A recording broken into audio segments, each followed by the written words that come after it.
Hello dear students, अभी हम simple circuit पढ़ रहे थे और सिंपल सर्किट में हमने 10th लेवल का रिवाइज किया था। मतलब ohmic circuit, non ohmic circuit, ठीक है, रेजिस्टेंस का series combination, parallel combination, cells का series combination, parallel combination, internal resistor और ईएमएस में रिलेशन, जितने टॉपिक हमने अभी कवर किए थे लास्ट लेक्चर में। और अब हम आगे देखेंगे थोड़े आगे का एडवांस सिंपल सर्किट का टॉपिक, ठीक, किरचॉफ लॉ वगैरह, ठीक, किरचॉफ लॉ और उसके एप्लीकेशंस, ठीक। तो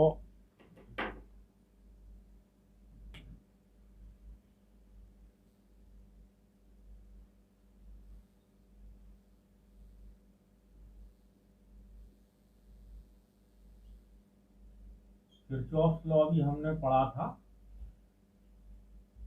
कैपेसिटेंस में, ठीक। तो किरचॉफ लॉ दो है, चाहे वो कैपेसिटेंस में हो चाहे वो रेजिस्टेंस में हो, ठीक। तो ये क्या है कि एक पॉइंट की ओर आने वाले, एक बिंदु की ओर आने वाले सारी धाराएं धनात्मक होती हैं और बिंदु से दूर जाने वाली सारी धाराएं ऋणात्मक होती हैं,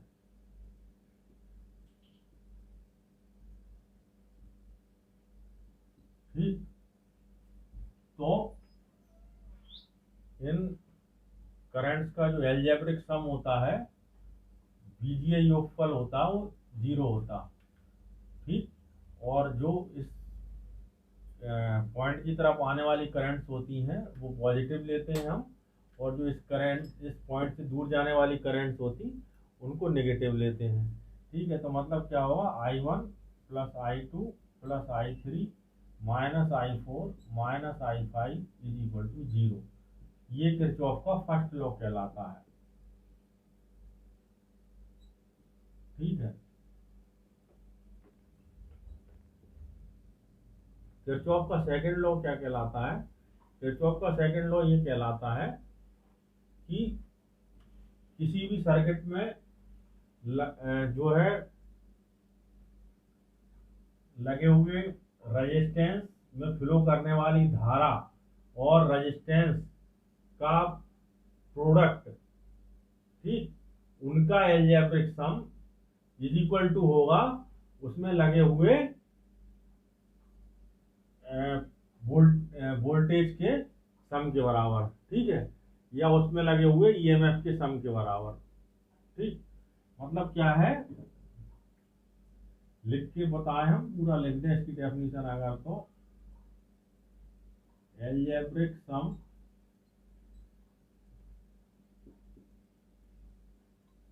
of product of resistance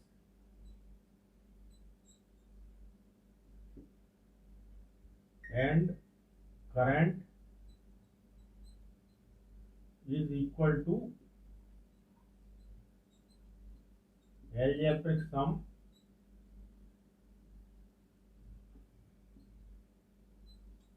of total voltage difference, algebraic sum of voltages और EMFs in the circuit, ठीक। मतलब IR जितने भी होंगे, तो जो इनमें इसमें एक जो प्रभावकारी धारा होती है, ठीक, मतलब इफेक्टिव करंट जिस डायरेक्शन में फ्लो हो रही होती है, उस डायरेक्शन में हम V की वैल्यू और IR की वैल्यू पॉजिटिव मानते हैं, और जिस डायरेक्शन में इफेक्टिव करंट वेरी होती है उसकी अपोजिट डायरेक्शन में V की वैल्यू और IR की वैल्यू नेगेटिव मानते हैं। अपोजिट डायरेक्शन में नेगेटिव और उस डायरेक्शन में पॉजिटिव। मुझे लगता है अभी ये चीज क्लियर नहीं हुई, कहने का तात्पर्य क्या है वो आपको क्लियर नहीं हुआ, वो मैं अभी जो है उसको एक्सप्लेन करता हूँ।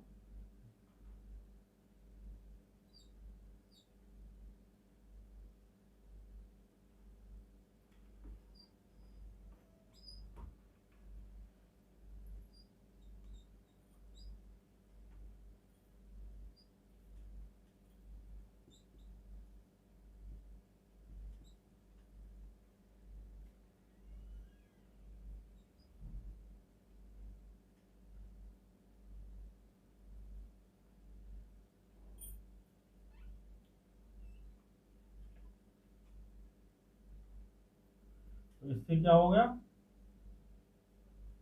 जो इफेक्टिव करंट है वो इस डायरेक्शन में फ्लो कर रही है। ठीक, तो ईवी इस डायरेक्शन में जोड़ रहा, जेईवी इस डायरेक्शन में जोड़ रहा, तो E1 plus E2 is equal to क्या हो जाएगा, IR, क्योंकि यहाँ पे R एक ही है। ठीक, अगर R दो तीन होते तो फिर ये R और R अलग अलग हो जाते। ठीक, जैसे सपोज करें, एक हम और लेते हैं एग्जाम्पल।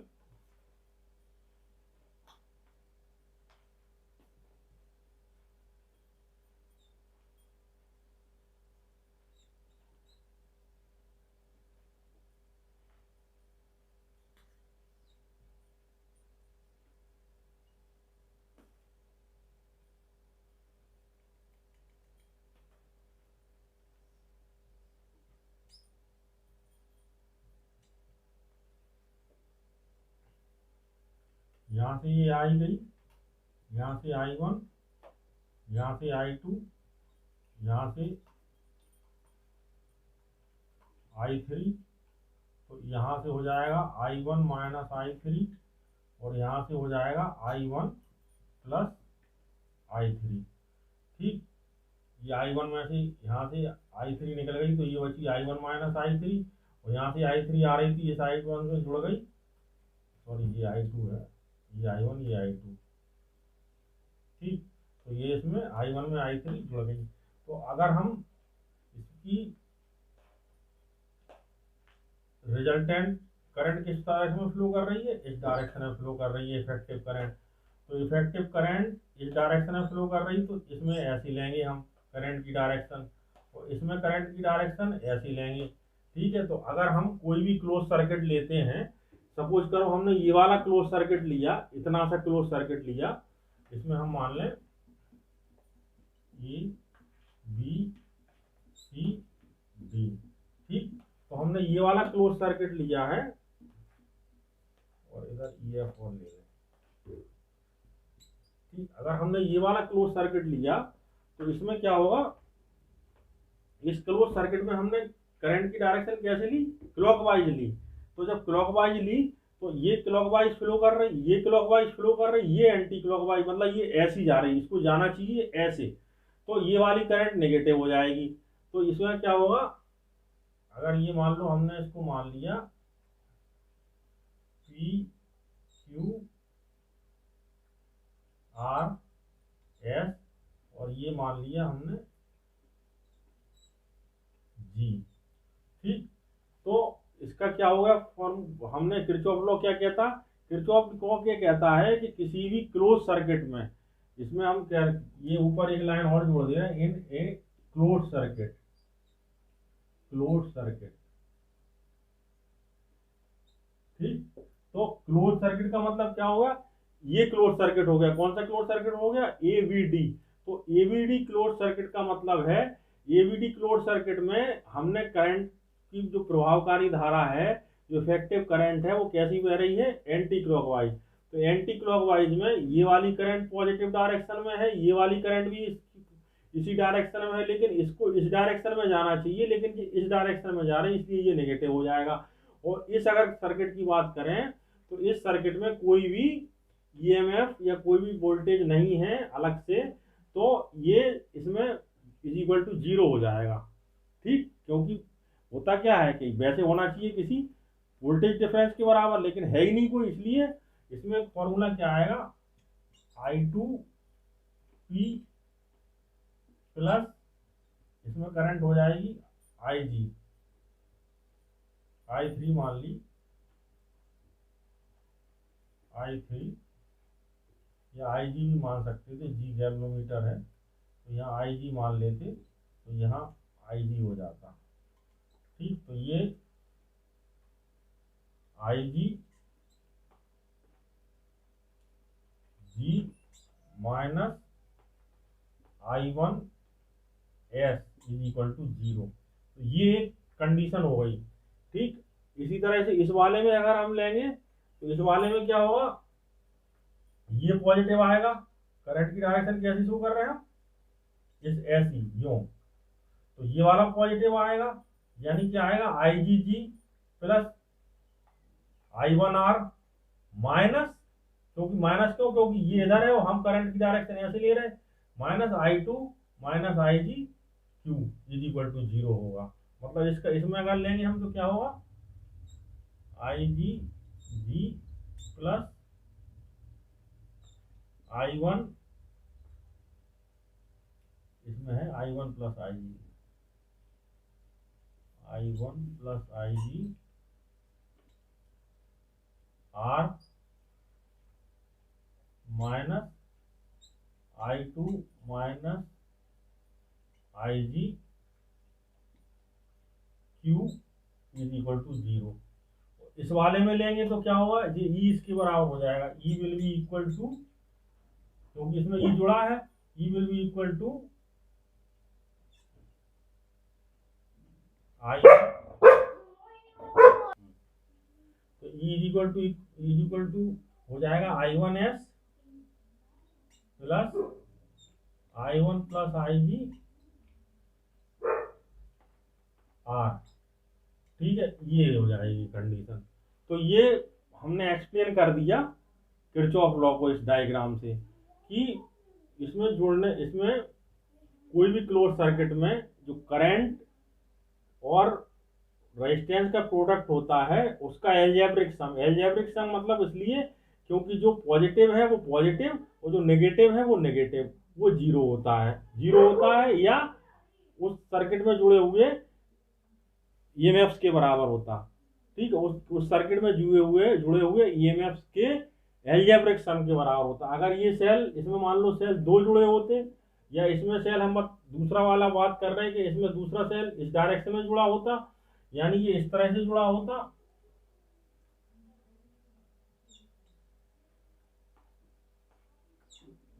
ठीक, तो इसकी करंट इधर फ्लो करती। ठीक, लेकिन इफेक्टिव करंट यहीं आ रही क्योंकि E1 is more then E2, तो इफेक्टिव करंट यहीं आ रही, तो ये E1 माइनस E2 हो जाता है। यहाँ पर एल्जेब्रिक सम की बात कर रहे हैं।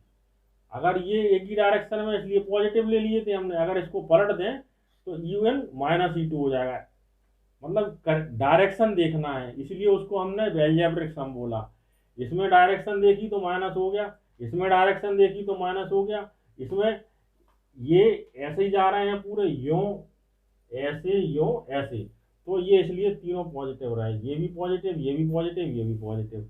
तो ये क्या हो गया, in a closed circuit algebraic sum of product of resistance and current in that resistance is equal to the algebraic sum of volt EMFs in the circuit. ये किरचॉफ का सेकंड लॉ कहलाता है। ठीक, और इसी तरह से हमने किरचॉफ का सेकंड लॉ उसमें भी पढ़ा था कैपेसिटेंस के केस में, लेकिन उसमें क्या था, करंट की जगह हम चार्ज ले रहे थे, और उसमें आई आर की रेशियो की जगह क्यू अपॉन सी ले रहे थे। मतलब product of current into resistance की जगह ratio of charge and capacitance ले रहे थे, इतना सा अंतर था। ठीक है, तो ये किरचॉफ लॉ हो गया। अब इसकी हम यूजेस देखेंगे किरचॉफ लॉ के, इसकी एप्लीकेशन देखेंगे। ये जो अभी हमने बताया आपको किरचॉफ सेकंड लॉ समझाने के लिए जो डायग्राम बनाया, इसको कहते हैं व्हीटस्टोन ब्रिज। आगे हम इसी के बारे में बताने जा रहे हैं, व्हीटस्टोन ब्रिज।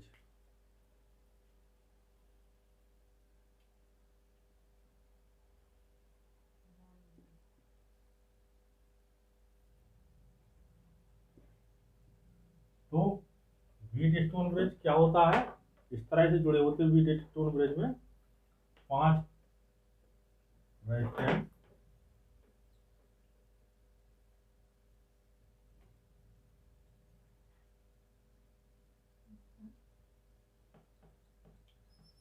4 रजिस्टर मिलके एक स्क्वायर बनाते हैं, और स्क्वायर के जो कॉर्नर है डायगोनली अपोजिट कॉर्नर, उनसे एक रजिस्टेंस और जुड़ा रहता है, और उसमें एक बीच में गैल्वेनोमीटर जुड़ा होता है। ठीक, और बाकी दो जो कॉर्नर बचे होते उससे बैटरी कनेक्ट होती है। ठीक, तो हम इनको मान लेते हैं P Q R S, और इसका रजिस्टेंस मान लेते G जो बीच वाला है, और इन पॉइंट को मान लेते A B C D। ठीक है, और इनको मान लेते E और F। ठीक है, तो किरचॉफ लॉ से इसमें क्या सर्किट बनेंगे? किरचॉफ लॉ से इसके अंदर क्लोज सर्किट बनेंगे 1 2 और 3। ठीक है, तो क्लोज सर्किट में हम किरचॉफ सेकंड लॉ का यूज करेंगे, तो हमें एक रिलेशन आएगा व्हीटस्टोन ब्रिज में। ठीक, कैसे आएगा? इन सर्किट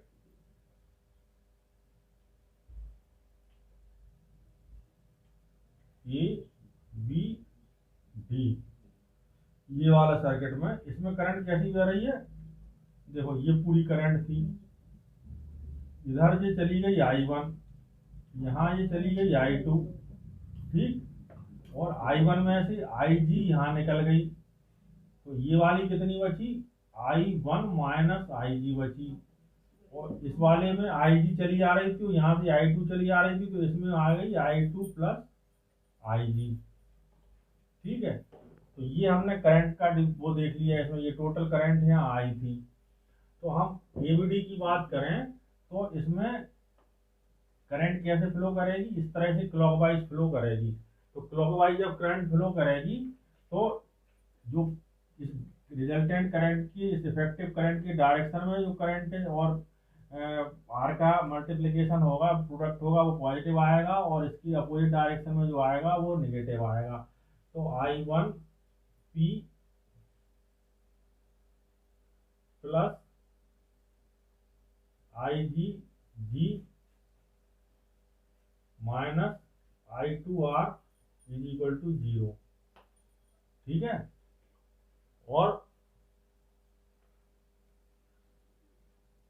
इस वाले में देखें हम, इस वाले में कैसी जा रही करंट? इस तरह से जा रही, तो ये कैसी जा रही? Anti clockwise. तो ये वाली कैसी है? ये पॉजिटिव है, IG G। ठीक,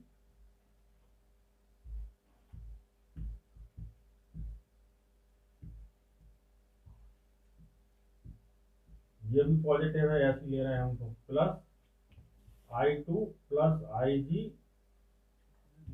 इंटू S, और ये minus I1 minus IG into Q is equal to 0। ठीक है,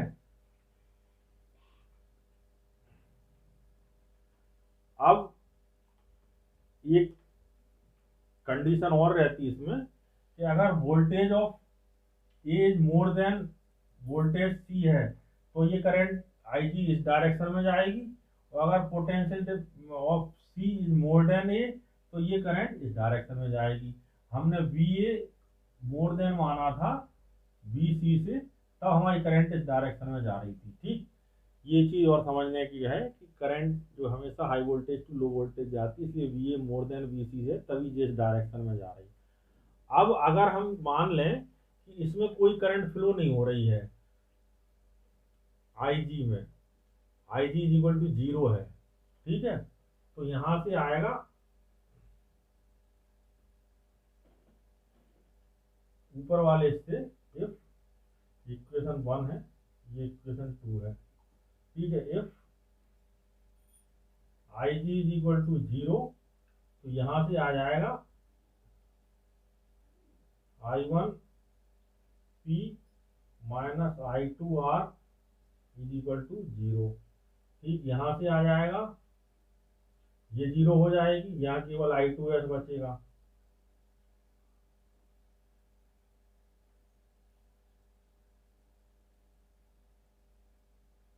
I2S माइनस ये भी 0 हो जाएगी,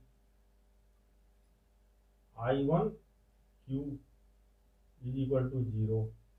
ठीक है,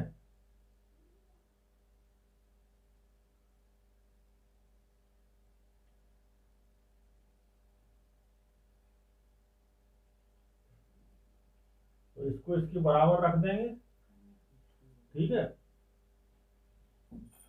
या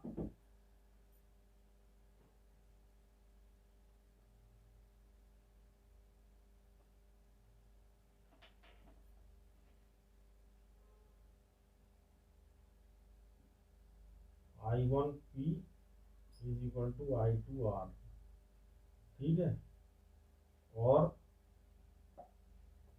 I2S या I1Q is equal to I2S। ठीक है,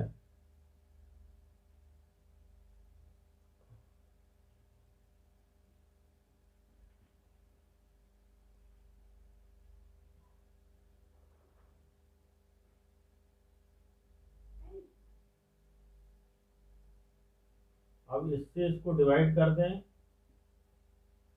थर्ड को फोर्थ से डिवाइड कर दें, तो ये क्या हो जाएगा,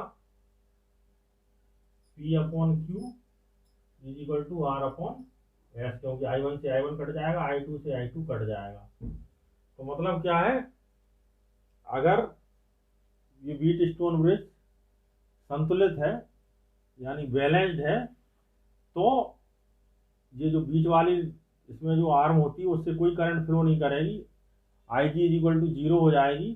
तो ऐसी कंडीशन में इसका और इसका रेशियो बराबर होगा इसकी रेशियो से। माने जो दो आर्म्स हैं व्हीट स्टोन ब्रिज की, उनमें लगे हुए रेजिस्टेंस का रेशियो एक दूसरे के बराबर होता, P upon Q is equal to R upon S। तो ये कंडीशन होती है। ठीक है, व्हीट स्टोन ब्रिज अगर बैलेंस्ड है तो।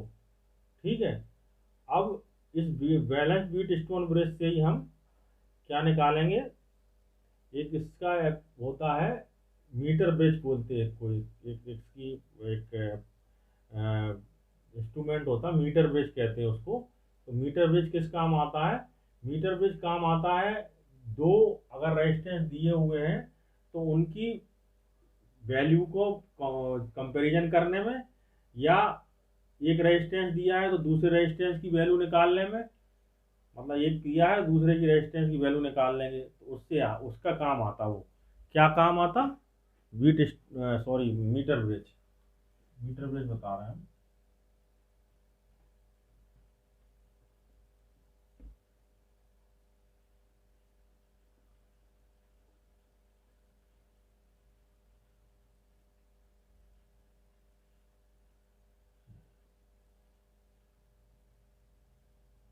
इसको मीटर ब्रिज के बारे में पढ़ा रहा हूँ।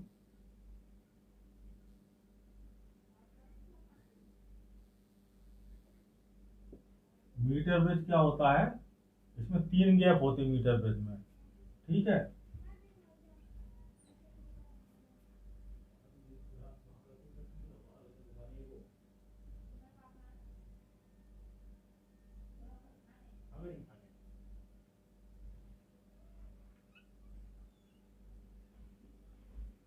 इसमें 3 गैप होते हैं, ये कहलाता लेफ्ट गैप,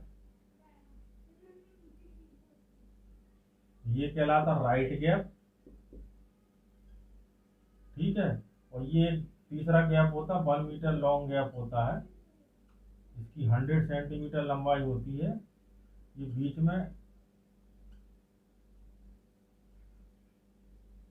एक लगी होती।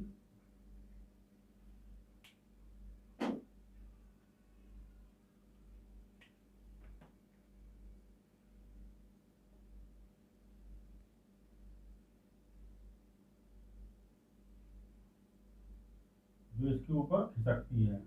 इसमें एक स्केल लगा होता है,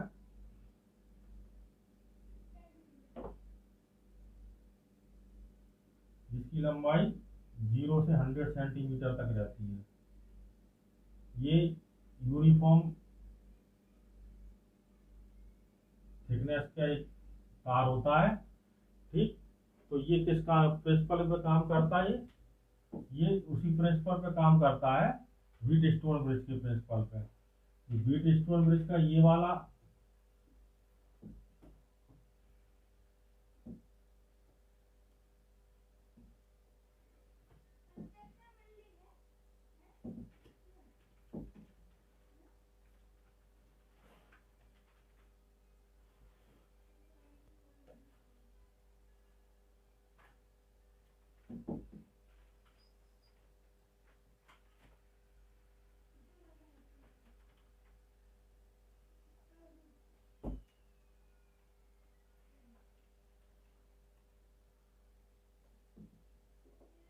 व्हीटस्टोन ब्रिज का ये वाला जो गैप है, ये इस वाले रेजिस्टेंस की तरफ काम करता है। ये वाला जो राइट गैप है वो इस सारे रेजिस्टेंस की तरफ बिहेव करता है।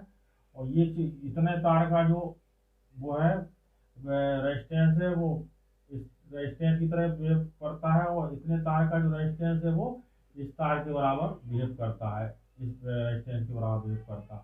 और ये जी जो है, यहाँ पर ऐसी जगह पर हम खिसका खिसका के ऐसी जगह ढूंढते हैं, ऐसा पॉइंट ढूंढते हैं जहाँ पर इस जी की वैल्यू, जो इसमें जो गैल्वेनोमीटर लगा हुआ है उसकी वैल्यू 0 आ जाए, माने उसका जो डिफ्लेक्शन है वो 0 हो जाए। तो मतलब क्या है, फिर इसमें कोई करंट फ्लो नहीं हो रहा है, इससे ये प्रूव हो जाएगा। तो ये किस तरह से काम करने लगेगा? ये काम करने लगा एक बैलेंस व्हीटस्टोन ब्रिज की तरह। ठीक है, तो बैलेंस व्हीटस्टोन ब्रिज की तरह काम करने लगेगा। मतलब क्या होगा, इसका रेजिस्टेंस अपॉन इसका रेजिस्टेंस इज इक्वल टू इसका रेजिस्टेंस अपॉन इसका रेजिस्टेंस, ये कंडीशन हो जाएगी। जबकि ये इसमें जी की वैल्यू नल आ रही है। जब जी में जो क्या कहते हैं, जी में विक्षेप अगर शून्य आ रहा है, जी में डिफ्लेक्शन अगर 0 आ रहा है, तो इसका मतलब इस आर में कोई करंट नहीं फ्लो कर रही। यानी इसका रेजिस्टेंस और इसका रेजिस्टेंस का रेशियो, इसका रेजिस्टेंस और इसकी रेजिस्टेंस की रेशियो के बराबर होगा। तो इसका रेजिस्टेंस का रेशियो हम कैसे फाइंड करेंगे? इसका रेजिस्टेंस का रेशियो, मान लो ये लेंथ एल है और ये पूरी 100 सेंटीमीटर थी, तो ये 100 माइनस एल हो जाएगी। ठीक है, तो इसका रेजिस्टेंस कैसे फाइंड करेंगे? इसका रेजिस्टेंस होगा, मान लो ये आर है और ये एस है। ठीक है, तो आर का रेजिस्टेंस आएगा रो एल अपॉन ए होता है, तो एल की जगह एल ही है, तो rho L upon A R का रेजिस्टेंस आ गया। और एस का रेजिस्टेंस आएगा रो 100 माइनस एल अपॉन ए। ठीक है, और आर और एस का रेशियो क्या होगा? L upon 100 minus L. ठीक, तो यहाँ पे क्या है, ये किसके बराबर होगा? व्हीटस्टोन ब्रिज की प्रिंसिपल के अकॉर्डिंग पी अपॉन क्यू के बराबर होगा। ठीक, तो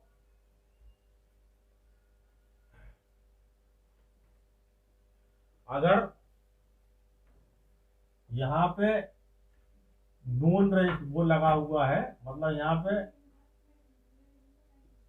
आर भी लगा है, रेजिस्टेंस बॉक्स लगा है, और उसमें से हम कोई भी एक रेजिस्टेंस को निकाल लेते हैं, तो इस जो गैप का जो रेजिस्टेंस हो जाएगा उतना ही हो जाएगा। मतलब हमने इसमें से 2 ओम के रेजिस्टेंस को निकाल लिया रेजिस्टेंस बॉक्स में से, तो इसका इस गैप का रेजिस्टेंस कितना हो जाएगा? 2 ओम हो जाएगा।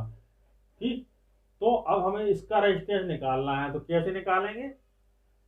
ऐसे निकालेंगे कि हमें एस निकालना है और आर हमें दिया हुआ है, नोन है, रेजिस्टेंस बॉक्स लगा है। तो एस निकालने के लिए क्या करेंगे हम? एस इज इक्वल टू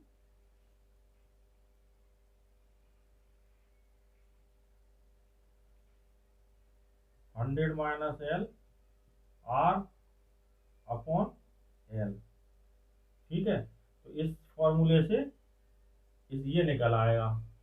इसका उल्टा हो जाएगा अगर हम यहाँ पे आर भी लगा दें और यहाँ पे जो पूरा स्टैंड लगा दें, जिसका कि हमें फाइंड करना है रेजिस्टेंस। जैसे मान लो अभी हमने क्या किया था, यहाँ आर भी लगा था और यहाँ ये एक रेजिस्टेंस लगा दिया था जिसका कि रेजिस्टेंस हमें फाइंड करना है, मान लो एस। तो एस की वैल्यू हमें निकालनी थी। अगर हम आर भी यहाँ लगा देंगे, उल्टा कर देंगे, ठीक,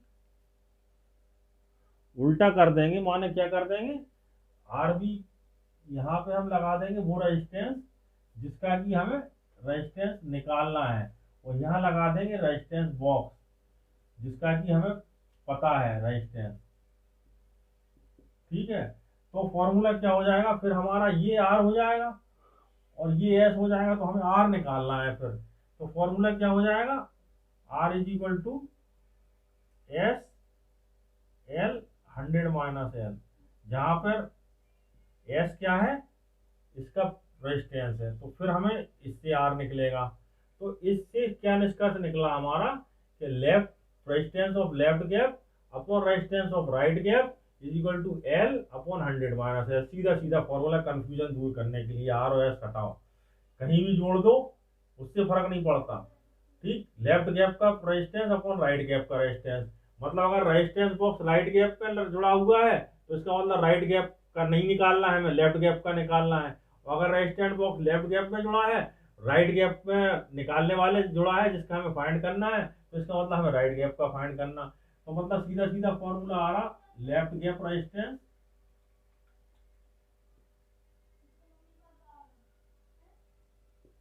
अपॉन राइट गैप रेजिस्टेंस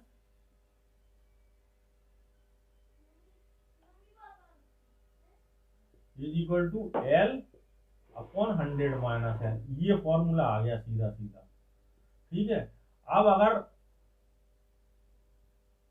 यहाँ पे जोड़ दिया हमने अननोन रेजिस्टेंस, तो राइट गैप, तो फॉर्मूला सीधा सीधा हो जाएगा, राइट गैप लेफ्ट गैप का रेजिस्टेंस निकालना है, मतलब ये हो जाएगा। अगर राइट गैप में हमने अननोन रेजिस्टेंस जोड़ दिया तो इसका मतलब राइट गैप का रेजिस्टेंस निकालना है हमें। कुल मिला के फॉर्मूला यही लगेगा।